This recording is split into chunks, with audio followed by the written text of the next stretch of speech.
नमस्कार दर्शकों, आप सभी का बहुत बहुत स्वागत है आज की इस खास वीडियो में। आज की इस विशेष वीडियो में हम जानने वाले हैं कि कौन कौन सी सब्जियां हमें खाने चाहिए और यदि हमारे ग्रह नक्षत्र खराब हैं तो उन ग्रह नक्षत्रों को सही करने के लिए हमें कौन कौन सी वस्तुओं को खाना चाहिए। देखिए, ज्योतिष व खगोल शास्त्र में अशुभ ग्रहों को शांत करने के लिए कई तरह के विधान बताए गए हैं। रत्न, व्रत, पूजा, टोटके जैसे कई उपाय करके अशुभ ग्रहों को शांत किया जाता है। लेकिन आपको जानकर हैरानी होगी कि अन्य ज्योतिष के जरिए भी ग्रहों के दुष्प्रभाव को कम किया जा सकता है। यानी कि भोजन करने के तरीके से और भोजन में इन चीज़ों को शामिल करने से भी ग्रहों के दुष्प्रभावों को शांत किया जा सकता है। राशि व ग्रहों की दशा के अनुसार यदि खाना खाया जाता है तो ग्रहों के दुष्प्रभाव को कम कर सकते हैं आप।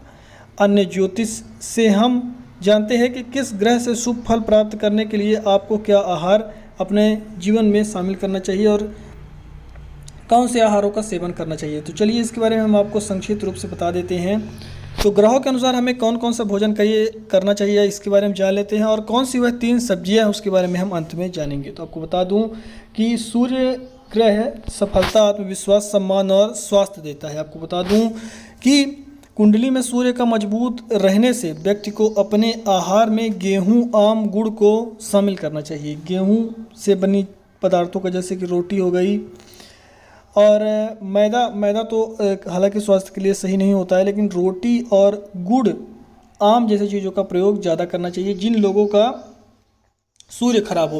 अब हमें पता कैसे चलेगा कि हमारा सूर्य खराब है? तो हमें पता इस प्रकार से चलेगा कि यदि हमारे आत्मविश्वास में कमी आ रही है, हमारे मान सम्मान में कमी आ रही है, हमें सफलता नहीं मिल पा रही, तो आपको कहीं ना कहीं समझना है कि आपका सूर्य ग्रह जो है तो कमज़ोर होता हुआ नज़र आ रहा है। तो आपको ऐसी स्थिति में, अब देखिए, रोटी तो सभी खाते हैं, तो रोटी तो एक कॉमन चीज़ हो गई, और गुड़ भी लगभग सभी लोग खाते हैं।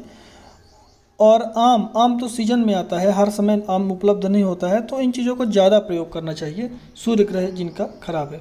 इसके बाद हम बात करें चंद्रमा की, अगर तो चंद्रमा मन का कारक होता है। चंद्रमा से अच्छे फल प्राप्त करने के लिए गन्ना, चीनी, दूध और दूध से बनी मिठाई इत्यादि का इस्तेमाल करना चाहिए, क्योंकि यदि आपके मन में शांति नहीं है, मन बहुत ज़्यादा इधर उधर भागता है, ऐसी स्थिति में आपका चंद्रमा खराब है। चंद्रमा को सही करने के लिए आप चीनी, दूध और गन्ना, मीठी चीज़ों का प्रयोग थोड़ा ज़्यादा करें। लेकिन जो डायबिटिक लोग हैं वो लोग परहेज करें, वह केवल नेचुरल स्वीट खाएं, जैसे कि आप केला खा सकते हैं, सेब खा सकते हैं, अनार खा सकते हैं, इस प्रकार से। अगले ग्रह की अगर हम बात करें तो अगला ग्रह मंगल है। मंगल क्या शुभता, वैवाहिक जीवन, भूमि और संपत्ति की समस्या लाती है। इसीलिए इसे मजबूत करने के लिए आहार में आपको दाल, अनार, जौ और शहद का सेवन ज़्यादा करना है। शहद का सेवन आप कर सकते हैं, इसी के साथ आप अनार और दाल का भी सेवन कर सकते हैं। मंगल ग्रह के अशुभ होने का फल हमें ऐसे पता चलता है कि यदि आपके वैवाहिक जीवन में दिक्कत आ रही है, आपका विवाह नहीं हो रहा है, प्रॉपर्टी संबंधित कोई समस्याएं आ रही हैं, तो मंगल ग्रह आपका यानी कि कमज़ोर है। और अगले ग्रह की ओर हम बढ़ते हैं तो शनि ग्रह है। यदि शनि ग्रह अशुभ हो तो यह शरीर, मन और आर्थिक स्थिति को बुरी तरह प्रभावित करता है। कहने का अर्थ यह है कि सारी समस्याओं को यह घेर के एक साथ ला के खड़ा कर देता है। अच्छे जीवन के लिए शनि की कृपा जरूरी है। इसके लिए तिल, उड़द, काली मिर्च का प्रयोग और मूंगफली के तेल का प्रयोग ज़्यादा करना चाहिए। अचार, लौंग, तेज पत्ता और काला नमक का सेवन भी बहुत ज़्यादा फायदेमंद रहता है। जो लोग शनि के शिकार हैं, यानी शनि ग्रह के शिकार हैं। और बात करें राहु और केतु को, तो राहु और केतु के दुष्प्रभाव से बचने के लिए अपने आहार में उड़द की दाल या तिल को आप शामिल कर सकते हैं। दोस्तों, बुध ग्रह की बात करें तो बुध ग्रह बुद्धि, व्यापार, उद्योग, आर्थिक स्थिति को प्रभावित करता है। यदि यह अशुभ फल देता है तो आपको क्या करना है कि मटर, जौ, कुल्फी, हरी दाल, हरी सब्जियों को खाने से बहुत ज़्यादा लाभ आपको देखने को मिलता है।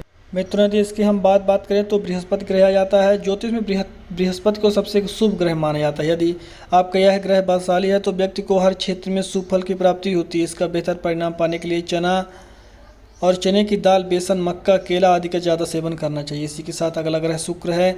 शुक्र ग्रह भौतिक सुख, सौंदर्य, ऐश्वर्य, सुखी वैवाहिक जीवन का कारक है। इसका शुभ फल पाने के लिए आपको त्रिफला, मसूर की दाल, कमलगट्टा, मिश्री, मूली और सफ़ेद सलजम का सेवन ज़्यादा करना चाहिए। चलिए अब जानते हैं कि वह कौन सी सब्जियां हैं जिनका ज़्यादा हमें जो तो उपयोग करना चाहिए, जिससे हमारा स्वास्थ्य भी सही रहेगा और हमको माता लक्ष्मी की कृपा भी प्राप्त होगी। देखिए, माता लक्ष्मी को जब भी भोग लगाया जाता है तो ऐसी चीज़ों का भोग लगाया जाता है जिसमें प्याज, लहसुन शामिल ना हो और ज़्यादा तेल से रहित वह सामग्री ना हो। चलिए जानते हैं कौन कौन सी सब्जियां खाने से जो है तो आर्थिक स्थिति सुधरती हैं, हमारा स्वास्थ्य सुधरता है और किस प्रकार से हमें भगवान को भोग लगाना चाहिए, इसके बारे में भी हम थोड़ा सा इस वीडियो में चर्चा आगे करेंगे। तो आपको बता दूं कि आलू का इस्तेमाल आप कर सकते हैं, आलू की सब्ज़ी बढ़िया रहती है। इसके बाद आप पालक को खा सकते हैं और लौकी या इसके साथ आप कद्दू भी खा सकते हैं। यह सारी चीज़ें जो होती हैं तो अच्छी होती हैं हमारे स्वास्थ्य के लिए भी। कद्दू का प्रयोग ज़्यादा नहीं करना चाहिए हालांकि, लेकिन जो आपको मैं बता रहा हूँ लौकी और पालक और इसके बाद आलू का सेवन आप कर सकते हैं।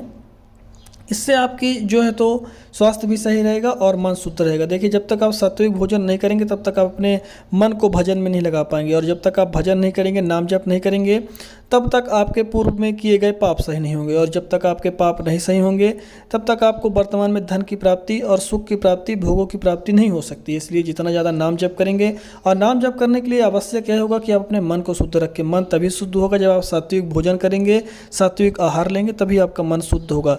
तो अपने जीवन में इन 3 चीज़ों को जरूर शामिल करें, और ज़्यादा मसाले वाली चीज़ ना खाएं, ज़्यादा प्याज लहसुन वाली चीज़ ना खाएं, क्योंकि आपके ये बुद्धि को शुद्ध नहीं करती हैं। और जो लोग मदिरा पान करते हुए तो बिल्कुल छोड़ दें, मांस का सेवन करते हुए तो नरक के भोगी हैं ही। अभी भी समय है, उसे छोड़ के चुपचाप भगवान नाम जप में लग जाएं। भगवान के नाम जप में बहुत ज़्यादा सामर्थ्य है, उससे कुछ भी आप अपने कितने भी बड़े पाप को मिटा सकते हैं। लेकिन हाँ, नाम का बल लेके आपको आगे पाप नहीं करना है, वरना आपका विनाश तय है।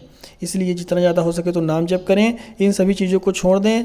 देखिए, यदि आप ज़्यादा तली चीज़ें खाएंगे, ज़्यादा मसाले वाली चीज़ खाएंगे, ज़्यादा प्याज लहसुन का सेवन करेंगे तो आपकी बुद्धि नहीं शुद्ध होगी। जब तक बुद्धि नहीं शुद्ध होगी तब तक माया आपको घेरेगी, और माया घेरेगी तो आप अपने मन को भगवान में नहीं लगा पाएंगे। इसीलिए कहा जाता है कि साधु संत कभी भी लहसुन प्याज नहीं खाते हैं। तो लहसुन प्याज का त्याग आज ही कर दें और सात्विक आहार करें, जैसे कि पालक हो गया, लौकी हो गई।